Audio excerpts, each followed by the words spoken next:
everybody, and welcome back to our course on Introduction to Mechanical Micro Machining. In the last class, we have seen some of the sources of errors which will create a problem in the structure, and we have also seen that what are the sources of error and where these errors will occur and what is the outcome or the final product. And now, if you calculate all the things, first you find out the what is the problem in the final product. Suppose it is a surface roughness, then you can find out that what are the errors by which your problem has occurred. Then you can go to the different component of the machine tool where you have found this thing, and then finally find the source of the error.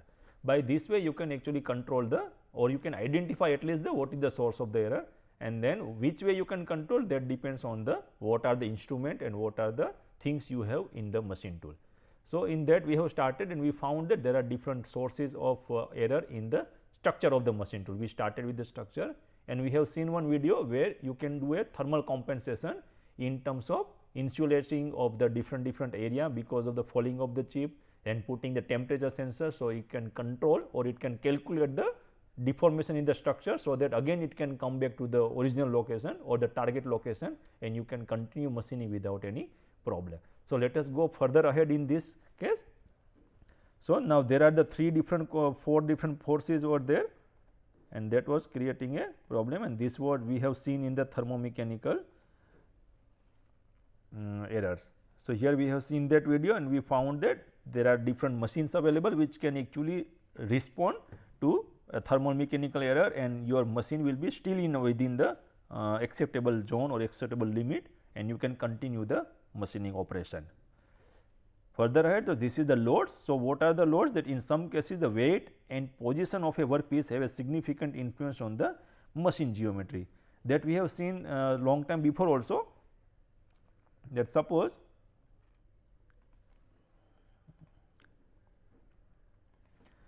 you have a table, this is the table where you are putting the workpiece. So, if you put a very heavy workpiece here, what will happen? The table is actually not at the bottom, there is always a base. So, base will deform because of the position of this weight, because many times what happens that we put a workpiece here, and then what we do, we slide the workpiece or the whatever we are putting here, workpiece we are putting a fixture or the vise of the workpiece, then we slide it here. If you do this thing hundreds of times, there is a chance of that there is a wear of this particular component, and sometimes you are sliding, sometimes what we are doing, we are just putting on the top, locating at the top, and then we are just falling it down.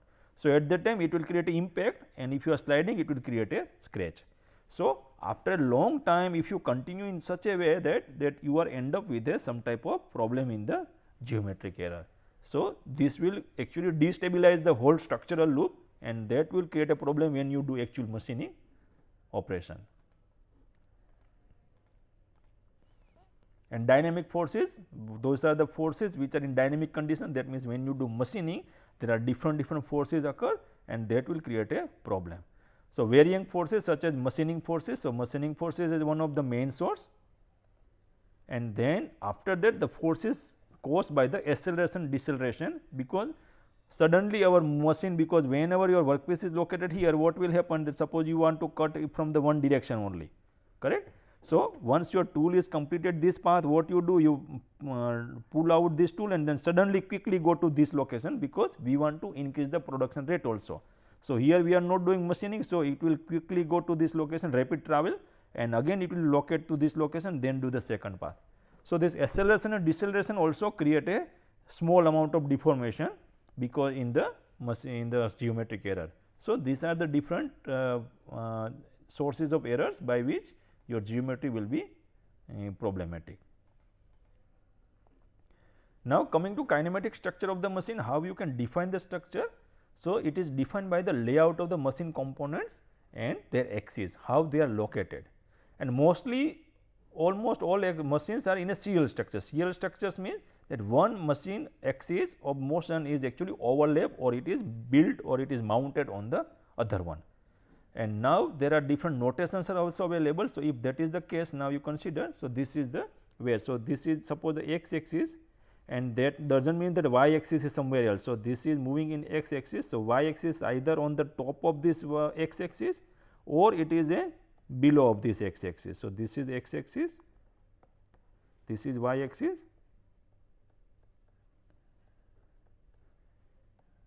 So, now here in this case y axis actually it is the below of the x axis, it is on the top. So, now they are overlapping with each other, and because of that there is one person who is Sheward, who has actually provided one notation by which you can get the kinematic structure from tool to the workpiece. Now, you have to do that. Let us see that which way we can define those things.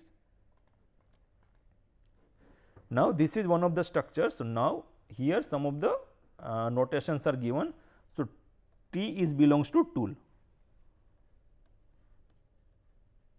and W is the workpiece, correct. Whatever is in between these two, these are the different motions which are coupled with each other. So, now if you see this T, so T is located here. Now, what comes next to T? T is the C axis, that is the rotation of the tool.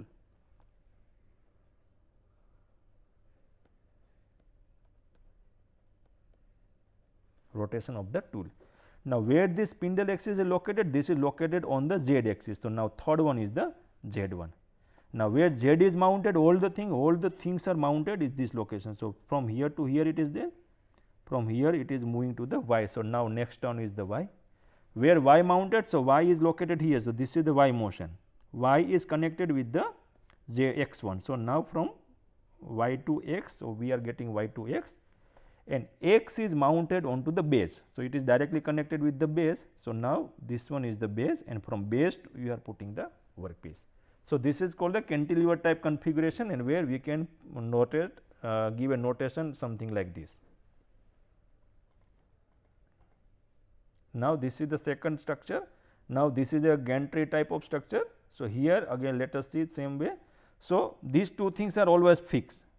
Mostly you will get, and you can get Z also, because tool is rotating and rotation is always in the Z axis. So, these three are mostly common in all the cases. W is always at the end, because this is the only location where you are coupling the all the things. So, because we know that this is the workpiece and this is the tool. This is the tool and this is the workpiece, and this both the things are only the open link out of this full loop. Rest of the things are connected with each other. So, after Z, now you can see this is the Z and Z is connected with the Y. So, Y turn is there. Now, it is a gantry type of thing. So, it has a two platforms. So, here is the one, under is the Z, this one. So, that is why it is given x 1 and x 2, but both things move, we assume that both things are moving parallel and there is no any type of lag in the motion. Then both the things are located in the B and then B to the workpiece. So, this is classification of under case. This is the column type. So, here also, so tool, workpiece, tool, RPM and the Z axis are common for that, and then Z is connected with the Y, then Y is connected. Now, here it is different. Now, if you see here Y to X, everywhere Y to X, and then it is on the B. Now, if you see here Y, it is going to the B, because Y is connected with the base and X axis is mounted on the base. So, now there is a shifting or interchange of the X and B position, and from X you are putting a workpiece on the top. So, that is underway, and this is under 5 axis machine. So, now you have to add one extra axis here. So, here again the same thing here, T, C and Z available, T, C and Z available. So, here is one C and Z is on the Y. So, it is coming to the Y, then Y is mounted on the X. So, that is the X, this is the X one, whatever we are showing here, this is the X, then X is is on the base, it is on the base. From base we are putting a B axis is the rotation around the Y axis. So, this is the Y axis rotation, this is the Y axis rotation, so Y axis is here. So, we have rotation around the Y axis, that is why B is coming into picture. Then we have rotation of the workpiece along the Z axis. So, that is why under C has come here. So, this C is always appear here, because it is a rotation of the tool, and this C is, and that is the rotation of the tool along the Z direction. This is the rotation of the workpiece along the Z direction. So, this one has a under name. So, this is only C which is at this location. So, now by looking at this particular notation, we can see that which way our tool or the kinematic structure is configured. So, depending on that you can find out the what is the structural loop and what are the problems associated with the different axes. Description of the geometric error. So, error of a machine tool are relative motion error between the tool and the workpiece. Now, each movement of a machine tool axis can be described by a 6 degree of freedom, 3 translation, 3 rotation. So, that we have seen here. So, these are the 3 axes x, y, z, all are perpendicular to each other. So, if there is a linear motion, that we consider x, y and z are the linear motion, and the rotation around the x, y, z we can consider those things as a rotation around x is a axis, rotation around b is a rotation around y axis is the b axis, and rotation around the z axis is the c axis. So, these are the nomenclature, we have seen this thing long time before. Now, coming to the flatness, straightness and the smoothness of the motion, because all these 3 are important.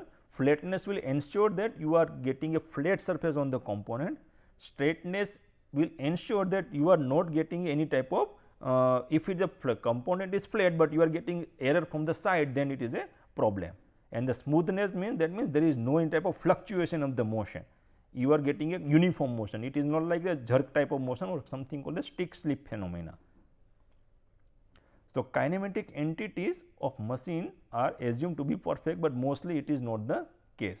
What we assume, the spindle, if you consider spindle, we assume that single axis of rotation, there is no any other deviation which coincide with the geometric axis of the rotating joint. So, now what is that means, that suppose we have a spindle. So, spindle has one axis, then we have collet, and in the collet we are putting a tool, correct. So, these are the small sub assemblies, and we assume that whatever is the, let me give different color to the tool. So, this is the tool, and tool has is also one axis, correct. So, we assume that rotation of the, this is the single axis rotation. So, this axis and this axis are coincide. So, axis of tool and spindle are coincide, right. That we assume, but many times what happens, it is not the case. You have to be very careful in selection of the tool holder.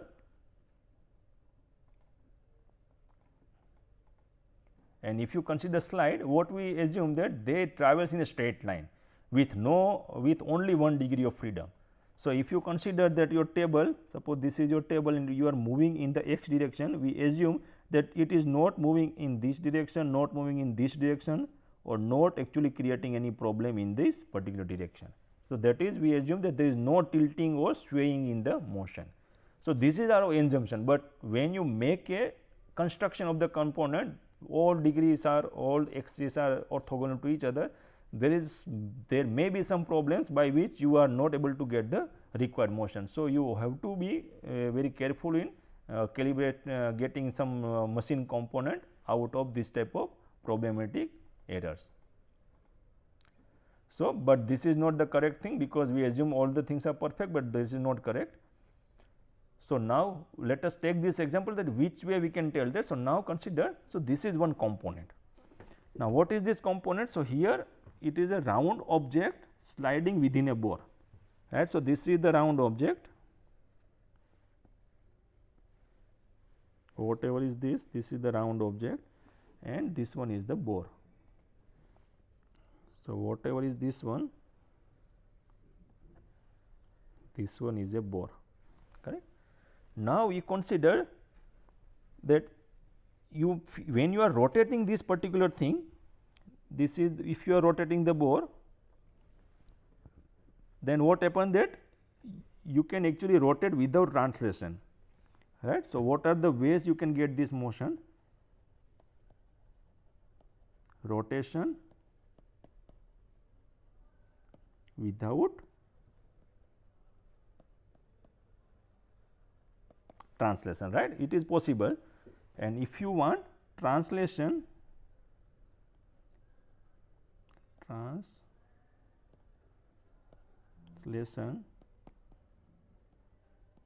without,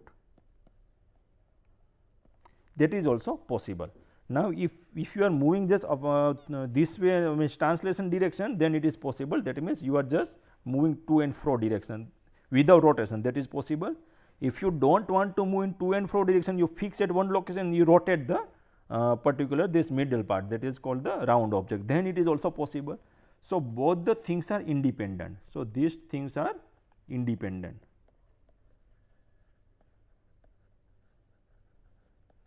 Correct, and that is why it has a 2 degree of freedom. So, this is called degree of freedom. Now, let us continue further. Now, consider we have same thing now here, but instead of this what we are doing, that we are putting a thread here.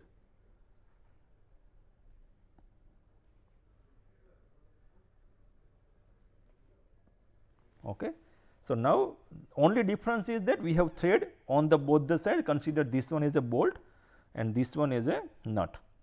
So, now if you are rotating it, translation will occurs automatically, because now both things are coupled. Only what we have done, that we have just put thread only, nothing else. So, now we can tell this is only single degree of freedom, because you cannot get independent motion. If you want to rotate without translation, it is not possible, because when you rotate automatically it will translate inside it, and if it is just a translation is not possible, because you have to rotate to get the translation motion. So, those both the things are coupled with each other, and that is why it is called the 1 degree of freedom. So, how this thing is connected with the machine tool? Because in this machine tools, motions are assumed to be 1 degree of freedom only, because we understand that when you are moving a cutting tool in x direction, we assume that it is moving in x direction only, and if you are moving in y direction, z direction, whatever way, you assume that this is a single degree of freedom, but that is not the case. Every time your motions are coupled. If you have problem or if you have error in one axis, it will be actually reflected in the other axis also, and that is why it is more problematic in a machine tool.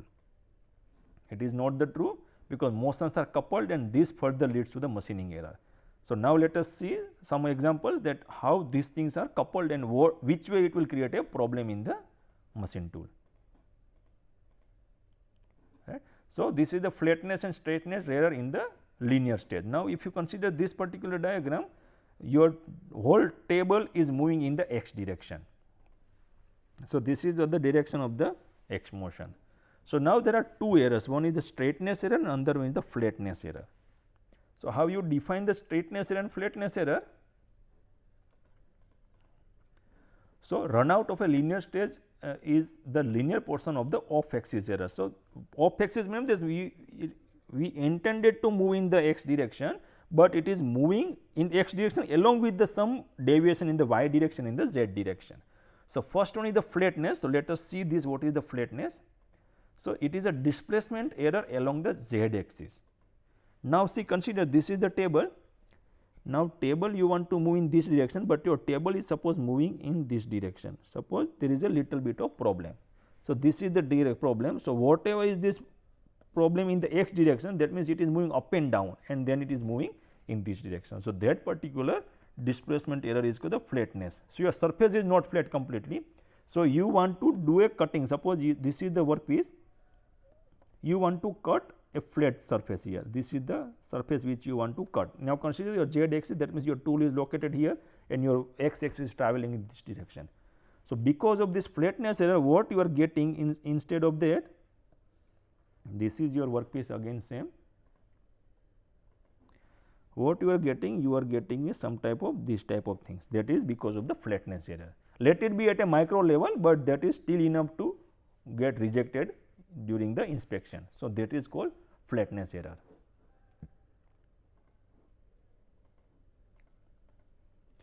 Second one is the straightness error. What is the straightness error? The same displacement error, but not in the z direction, but is in the y direction, in this direction. So, here what it is doing, Here your table is not moving along the x direction, but it is actually moving in the y direction. So, where it is creating a problem? Now, if you consider that suppose your workpiece is this one,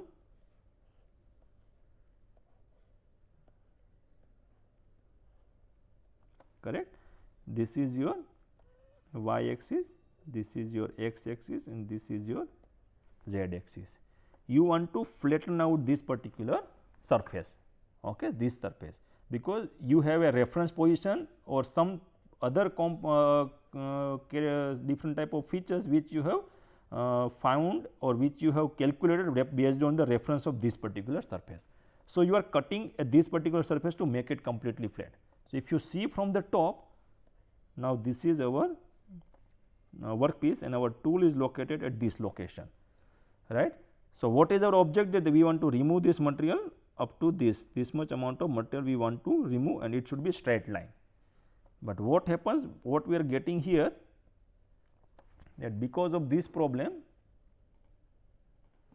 you are getting a some type of unevenness, because that is because of the problem in the y axis. So, this is still our y axis, this is x axis, and from through the page our z axis is located. So, our tool is located here. So, these are the two problems because of the problem in the flatness and straightness run out of the linear stage. Now, let us take this example. So, now this particular thing, this is our ideal flat surface, whatever is this straight line is there, this is the ideal flat surface. And what is our error surface? So, this one is a error. So, now this is the problem, the surface is not flat, but instead of this flat you are end up with a one type of other surface, and so this is your surface. Now, we can understand this thing that our error is in x direction only. Now, suppose you consider this is the x direction and this is the z direction, correct. So, we have error in x direction and this is our original location of the component. Our component or the workpiece should be located here. So, this is the location of the workpiece. If the surface is flat, but surface is not flat here, we know, then our workpiece is here. Now, its location is this one.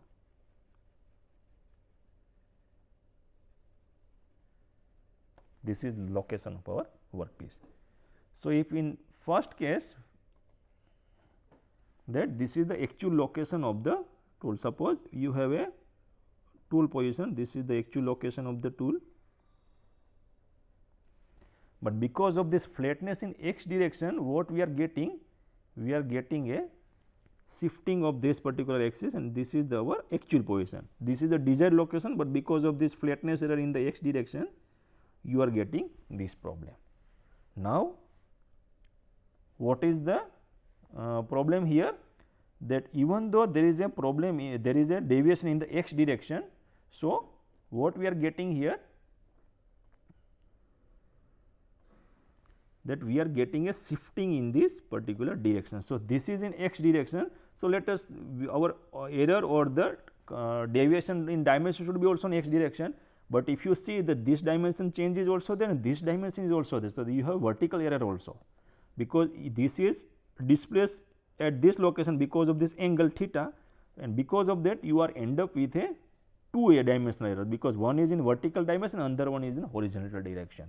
So, now what is the conclusion of this thing? We have seen in earlier slide that motions are coupled with each other. Even though you are getting an error in the flat direction or in any one direction, actually you are getting error in two different directions.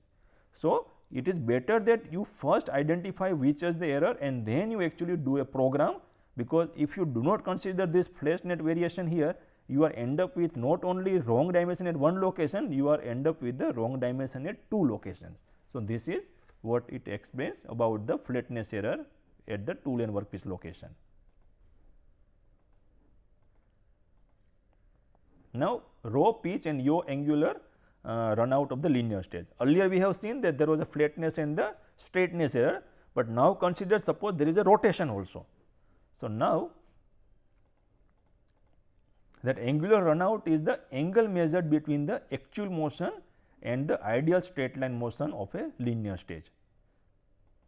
Now, this is our linear stage, this is the travel, and we were rotating in this direction only. So, that is the rotation around the x axis.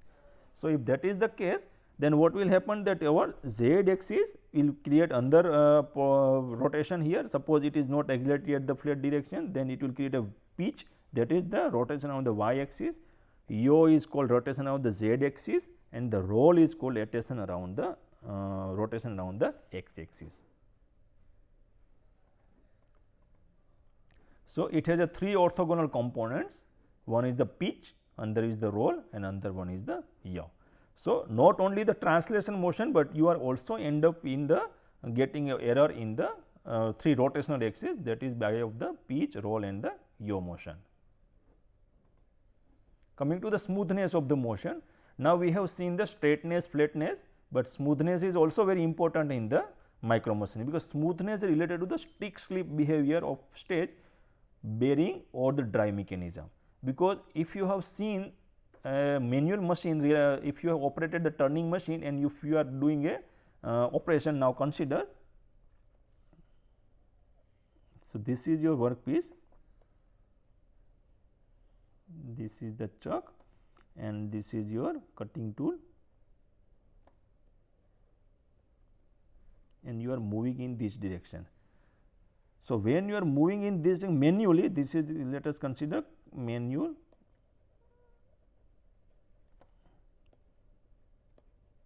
lathe machine.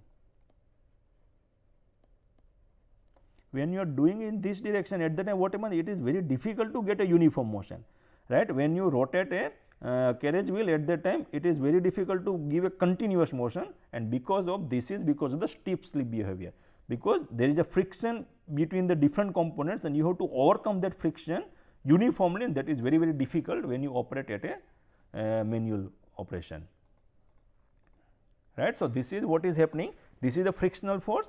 So, frictional force will increase initially. So, you are actually not able to get a continuous motion. So, this is stick flash, and as soon as you actually overcome that frictional force, suddenly you are able to move it, and then this is called slip force. And once that motion is over, again the same cycle will repeat, again you will get a stick phase and the slip phase. So, your motion is actually not uniform. What we need here in this case, that we need a continuously this type of friction, that friction force should be uniform, so that you can get a uniform motion out of this particular motion, but that is not the case.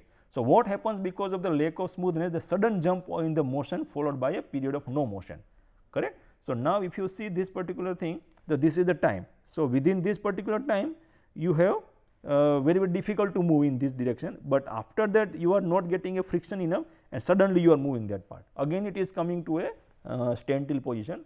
So, you are not getting a uniform motion, and because of that non-uniform motion, what happens, that you are getting a very, very high relative forces for a brief period, because whenever you are getting a sudden jump, in this case at that time your forces are very, very high force, and when you are getting a no motion, at that time there is no any type of failure, because at that time there is no any type of forces in that, or forces are very, very less. So, if this type of high fluctuation of the forces are there, then what it will directly lead? It will lead to the failure of the cutting tool, right. So, because our objective is to make sure that there is a uniform and the very less amount of forces acting on the workpiece and the tool during operation, but because of the stiff slip phenomena, you are not getting uniform motion. And sudden jump can also be a source of the vibration if the stage is very, very heavy, or is supporting a massive workpiece or the other structure, because we know that friction has direct connection with the normal force, because if your things which are very, very heavy onto the stage, so at that time you have to provide more amount of force initially, and as soon as you are crossing that particular frictional force, you are getting a jerk motion, and again you are end up with the low motion. So, because of this smoothness or stick slip phenomena, what is happening, that you are not able to get a smooth motion, and that is resulting in the abnormal machining operation and the failure of the cutting tool. Let me finish this lecture here, and we will continue this topic further in the next class. Thank you very much.